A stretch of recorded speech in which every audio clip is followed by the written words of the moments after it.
Hello friends, hi, my name is रॉथर जेलिस is my name. तो आज हम बात करेंगे अपग्रेड, इंटरनल, ब्रांच चेंज जो चॉइस फिलिंग में होता है, स्पेशली एमपी में, राइट। सो बाकी काउंसलिंग में भी यही होता है, अपग्रेड की जगह नाम हो जाता है फ्लॉट, किसी में नाम हो जाता है कुछ। मेक श्योर अपग्रेड और इंटरनल ब्रांच चेंज को लेके कंफ्यूजन होता है। जब हम चॉइस फिलिंग कर रहे होते हैं तो पहला राउंड होता है। पहले राउंड में सारी सीटें, सारे कॉलेजेस और सभी बच्चे पार्टिसिपेट लगभग लगभग करते हैं। जब इनको मनपसंद कॉलेज नहीं मिलता या ब्रांच नहीं मिलती तो ये अपग्रेड करते हैं, और फिर भी नहीं मिलता तो सेकंड राउंड में जाते हैं। तो जो घुमा फिरा के अगर हम बात करें, जो सीटें बचती हैं, जो सीट्स बचती है, जो भी ब्रांच बचती है, वो फिर सेकंड राउंड में आती है और वहां पर फिर से काउंसलिंग होता है। तो रजिस्ट्रेशन एक बार होता है। तो राउंड 1 की चॉइस फिलिंग हमने की, अगर हमें नहीं मिला तो राउंड 2 में चॉइस फिलिंग फिर से हमें करनी पड़ेगी। बट राउंड 1 में चॉइस फिलिंग में करते टाइम एक अपग्रेड का ऑप्शन आता है। मतलब आपका रिजल्ट आ गया, आपने राउंड फर्स्ट में चॉइस फिलिंग की, रजिस्ट्रेशन किया, रजिस्ट्रेशन के बाद चॉइस फिलिंग की, चॉइस फिलिंग के बाद आपका एक अलॉटमेंट आ गया, रिजल्ट आ गया। अगर आप उस ब्रांच से सेटिस्फाई नहीं है या उस कॉलेज से सेटिस्फाई नहीं है तो फिर आप उसको अपग्रेड कर सकते हो। अब अपग्रेड में थोड़ा सा पेचीदा रूल है, ये आपको पहले समझना होगा। अपग्रेड क्या कहता है कि भाई अगर आप अपग्रेड कर रहे हो मतलब उससे ऊपर चाहने की मतलब चाहत है। तो अगर हमने पहले नंबर पर XYZ कॉलेजेस डाला, मान लीजिए SGS ITS की CS डाली, दूसरे पर मैंने डाल दिया यहाँ पर IT SGS ITS की, तीसरे पर डाला DABB की CS, चौथे पर डाला हमने DABB की IT, पांचवे पर हमने डाला यहाँ पर SGS ITS की ET, राइट। यहाँ पर DABB की ET डाल दी। तो यहाँ मान लीजिए DABB की ET मुझे मिल गई। अगर मैंने इसको अपग्रेड किया तो अपग्रेड करने का मतलब ये है कि ये जो ब्रांच है आपने इसको नहीं चाहिए और ये आपने सरेंडर करने का राइट दे दिया है। अगर इससे ऊपर, किससे ऊपर, जो इससे ऊपर डली है, सब बच्चे की अलग अलग डली होगी ना, किसी को 50वें नंबर का कॉलेज मिलेगा, किसी को 20वें नंबर का, आपका हो सकता है 90 नंबर का मिला हो। तो यहां पर मतलब इससे ऊपर एक पहला 1 नंबर, 2 नंबर, 3, 4, 5 जो भी मुझे मिलेगा, अगर इससे ऊपर वाला मुझे कोई कॉलेजेस मिलेगा तो ये मेरी सरेंडर कर दी जाए। एल्स अगर कोई भी नहीं मिला ऊपर वाला तो ये जो मिला था, राइट, वो आपका रहेगा अपग्रेड से पहले। तो इसमें नुकसान ऐसा कुछ नहीं होता है। अगर हमें ऊपर मिलता है तो हमारी वो ब्रांच छिन जाती है और ऊपर वाली अलॉट हो जाती है। लेकिन अगर खुदा ना खास्ता ऊपर वाला नहीं मिला तो हमारी ये जो ब्रांच जो हमें मिली थी ये हमारी हाथ से चली जाती है।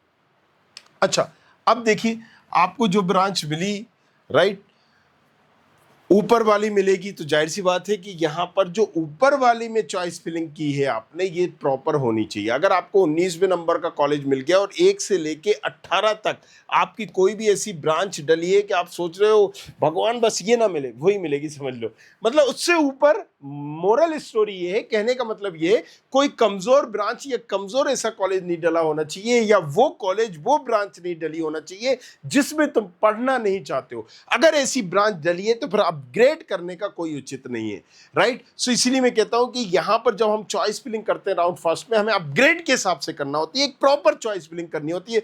ये नहीं बस दुआ सी चाहिए, सी चाहिए, सी चाहिए, भर दिया कुछ भी, नील बटे सन्नाटा, कुछ हाथ में ही नहीं आया। तो चॉइस फिलिंग इसीलिए इंपॉर्टेंट है कि आप सही से चॉइस फिलिंग करिए, प्रॉपर चॉइस फिलिंग करिए, कॉलेजेस की सीक्वेंस सही से भरिए, ताकि डायरेक्टली इनडायरेक्टली गलत यहां पर डिसीजन ना लो। नहीं जरूरत पड़ी तो फिर आप एक्सपर्टीज हासिल कर सकते हैं। चलिए, ये हो गया आपका।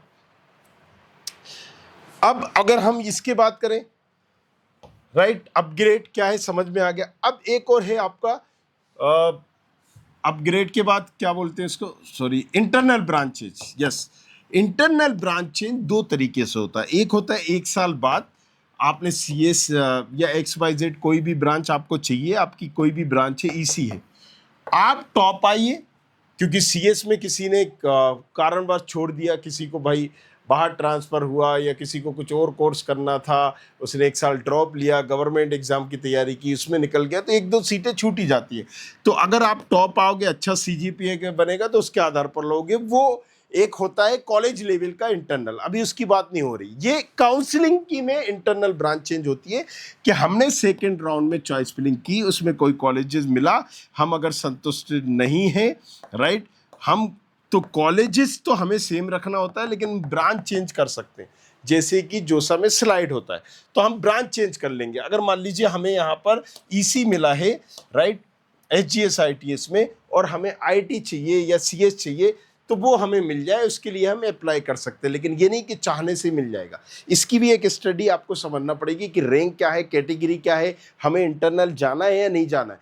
इंटरनल में आप दूसरी ब्रांच लेके एक अच्छी ब्रांच ले सकते हो, लेकिन उलझ भी सकते हो, फंस भी सकते हो, अगर आपको ये नहीं पता है कि किस रैंक वाले को, किस परसेंटेज वाले को आपको अपनी रैंक पे, अपनी कैटेगरी पे, अपनी प्रोफाइल पे इंटरनल जाना है या नहीं जाना है। आरजीपीवी, अब आपने यहाँ पर 1,37,500 आपकी रैंक थी, आपने ईसी ले ली, अब आप इंटरनल में जा रहे हो कि आईटी में ले लेंगे हम या सीएस, नहीं कन्वर्ट होगी, यही की यही मिल जाएगी, वापस फिर इसी में पढ़ना पड़ेगा। तो दोनों में डिफरेंस है। चॉइस फिलिंग इसलिए इंपॉर्टेंट हो जाती है कि आपको दोनों को ध्यान में रखते हुए करना चाहिए, भरना चाहिए, राइट। सो अगेन जाओ, चॉइस फिलिंग टूल हमने दे दिया है यहाँ पर, चॉइस फिलिंग टूल का यूज करो। कॉलेज प्रेफरेंसिंग ऑर्डर भी दे दिया है, चॉइस फिलिंग टूल भी दे दिया है, एमपीडीटी का चॉइस फिलिंग टूल, जाओ यहाँ पर जाके देखो, और कुछ पूछना है तो पूछो हक से, राइट। हम आपको बताएंगे ये go to choice filling tool, और उस हिसाब से चॉइस फिलिंग करिए। बाकी चीजों के लिए बने रहिए, देखते रहिए। धन्यवाद। Thank you very much. Thanks a lot. I hope you like this video. For more such videos, keep watching our channel And do not forget to like, share and subscribe.